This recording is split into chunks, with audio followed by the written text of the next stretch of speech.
Thank you for joining me once again. This is an occasional series called Carl's Story Time.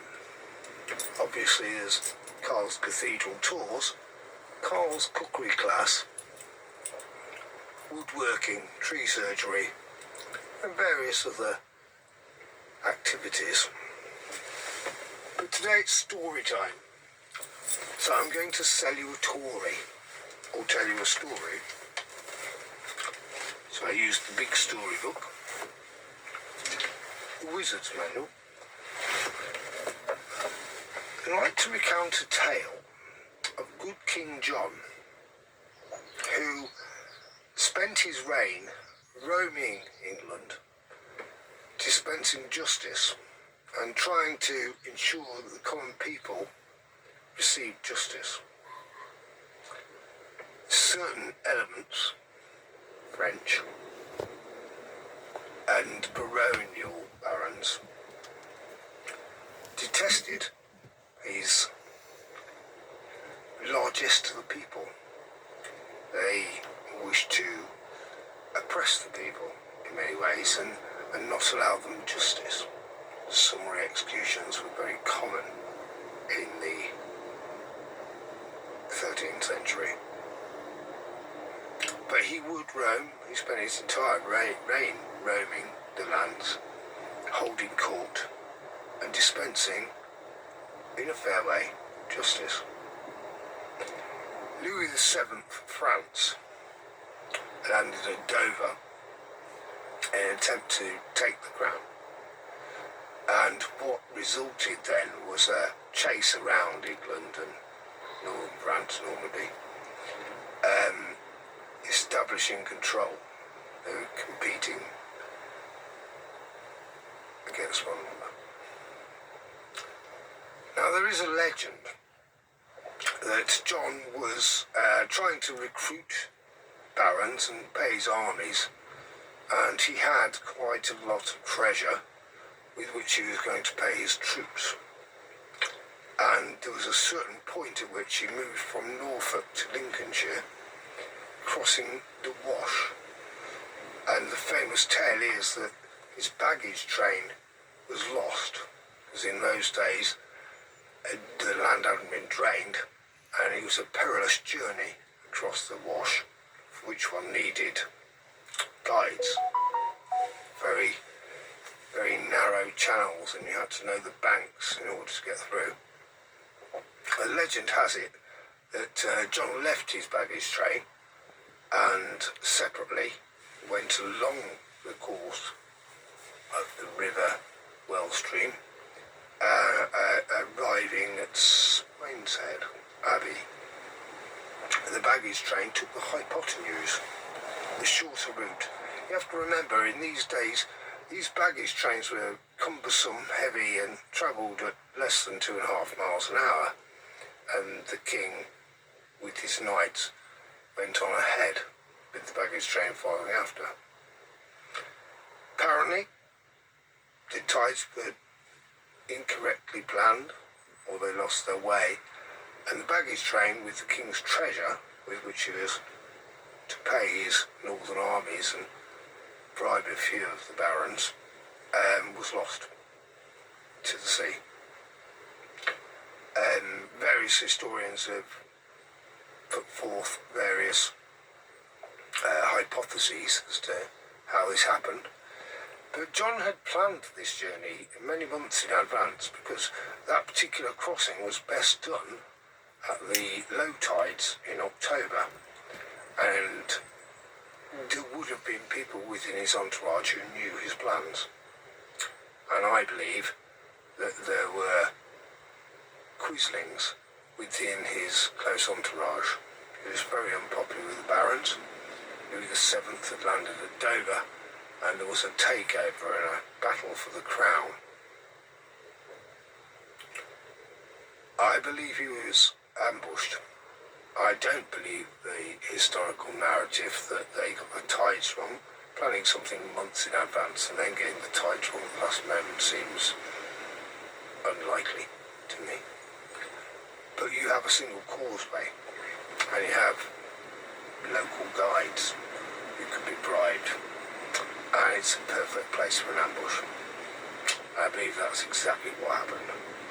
Because he had taken treasure from the various religious houses to fund his defence of the realm, he created a lot of enemies, both with barons and with the clergy. I think his baggage train had undercover agents within it, and he was attacked by Templar knights who were disguised as common clergy. They ambushed the wagon train, executed everybody, stole all the goodies, and then, because there were quite a lot of goodies, sequestered them in various different directions to the various different Templar houses. Kirk, Templar, and various others across Lincolnshire and Norfolk, after he left King's Lynn, via Wisbech, heading to Sleaford. Those trophies were variously stolen by pernicious knights, but in the main, the Templars took them to their various houses where they sequestered them. When the Templar Order was abolished on Friday the 13th, Jacques de Molay was executed. The Templar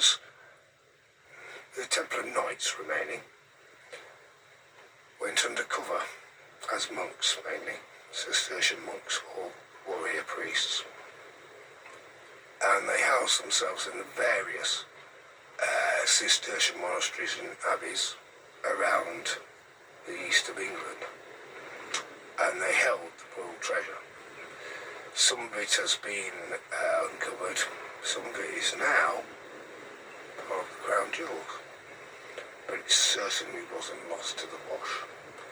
Many expeditions have been there to find it, and I believe if that's where it was lost, it would have been found. You're talking about shallow silts, and with geophys and metal detectoring, it would have come up.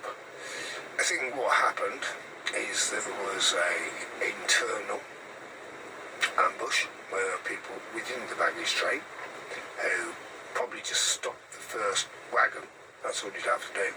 There's a 10-mile long baggage train. You stop the first one on such a narrow causeway, you stop the whole thing, and left them vulnerable to attack. At which point, Templar Knights, throwing off their monastic robes, which they use as a disguise, emerged from Swineshead Abbey and numerous other religious houses, descended on the train and murdered everyone, rolled the wagons, possibly burned them after looting them, burned them, rolled them into the thing and let the tide take away the bodies. There was not a single sole survivor of the baggage train. That night the king arrived at Swineshead Abbey, and a monk called Bruno brought him a vessel,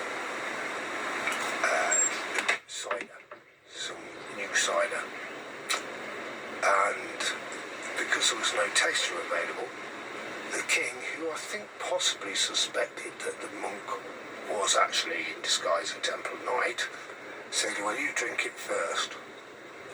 Well, the monk, who was called Bruno, who was an undercover Templar Knight, was willing to die for the cause, took a large draught, at which point the king thought, well, I trust this guy now, unless he's a suicidal crazy man, he must know there's no poison in it. And apparently there was poison in it, taken from a toad. But Bruno knew he was going to die. He was on a mission from God. The king took the draught and immediately became ill. Bruno himself died. His guts exploded in the night. Very virulent poison. The king lurched on and arrived in Newcastle some days later, 3 days later, having heard of the loss of his baggage train, in a very poor way, and was attended by a physician who I believe was also a Templar agent, who tried to cure him and perished. At this point, Newark Castle was owned by the Bishop of Lincoln, who I believe was in on the plot. Of the various objects that were lost of that baggage train, some have resurfaced in various places over the years, but it's always been believed that the majority of the treasure was lost to the sea. I don't believe any of it was. I believe it was dispersed around various Templar and Cistercian monasteries and abbeys, and to this day remains in the hands of the Templars, who became the Masons. There was a particular knight, the most famous knight in England in the 12th and 13th century, who served many kings. He became a Templar upon his death, officially. His body reposes in the London Temple. We all know him, the greatest knight of his period. But various artefacts have turned up that were allegedly in that baggage train, and the hypothesis is that they weren't included in that baggage train. I believe that it was regicide, and a direct consequence of him signing Magna Carta. These were very turbulent times in English history. I've been hitting the records, I've been hitting the archives, and I believe I've solved the mystery. I also believe I know where the treasure was kept. For a while there was some, because the treasure was dispersed, you see, amongst the religious houses.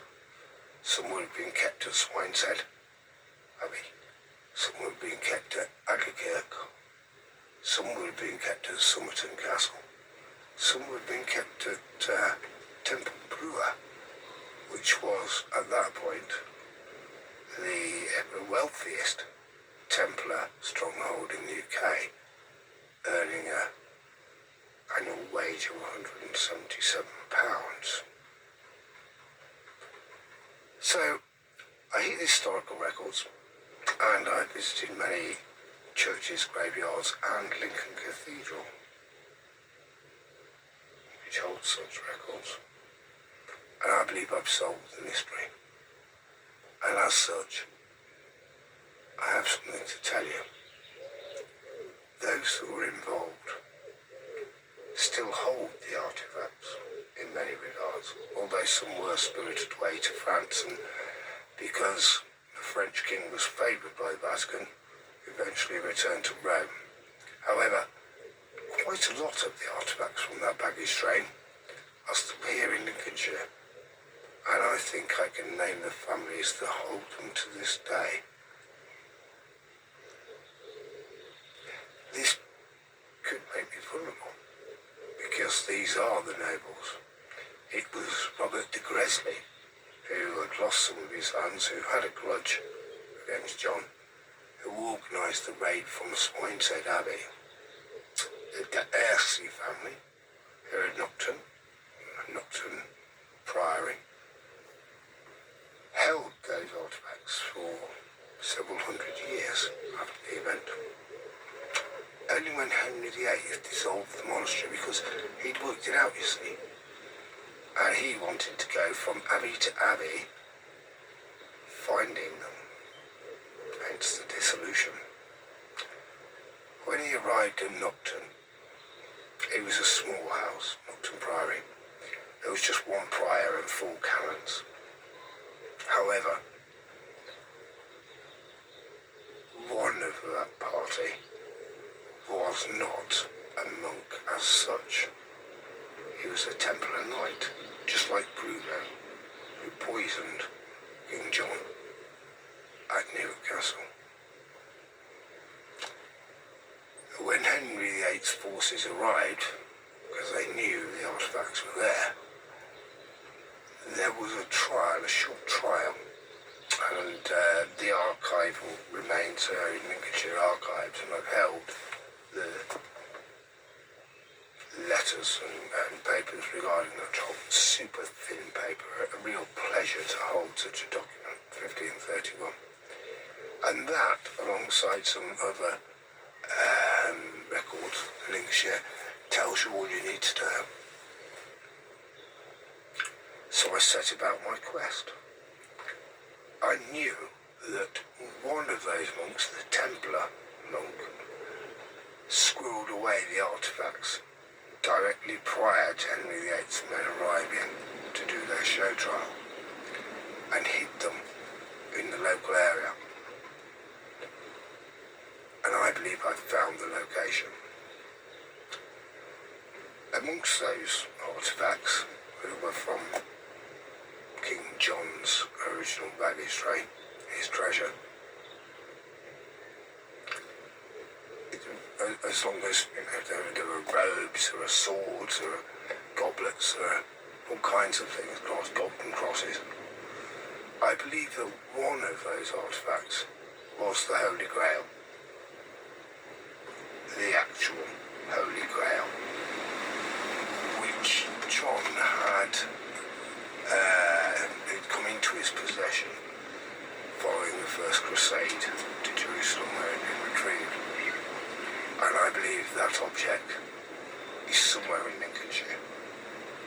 Now, I can't tell you where. I'm trying to get in touch with the local finds officer, the archaeological department. I won't go to the police. The police and I have got too much bad history. And I think that the Freemasonic group are well aware of that of which I speak. But I hold secret knowledge that I've gleaned through diligent research. Now, you could kill me, and you've tried. I've actually been dead 5 times. So, for one reason or other, I seem to be unkillable. And perhaps the fact that I'm telling this to you now, and the fact that I am revealing these things at this time, is a consequence of that. But I will reveal the location of the hiding place of King John's treasure, the various locations of King John's treasure, for there are many across Lincolnshire, Norfolk and Cambridgeshire.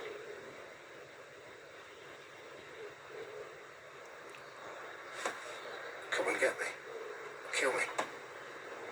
You can't torture me for the information because I'm untorturable. I work for my Father above. And just like the Anabaptists and the martyrs of old, you can throw me on the fire, but I will never deny their Father. What? Give up a little bit of pain in this world for eternal salvation? Not a good deal. So you can't torture me for the information. I will give it freely. But I'll only give it freely to someone with a pure heart. And I will know them when I meet them. So I'm inviting all historians, antiquarians, archaeologists, sheriffs, to approach me and ask me honestly, Carly, where is the Grail? If your heart is pure, I shall lead you to it. If your heart is impure, there is no way you can find out. And if you kill me, you'll be lost for another 800 years. I've been Carly. Thank you for listening. You've been Carly.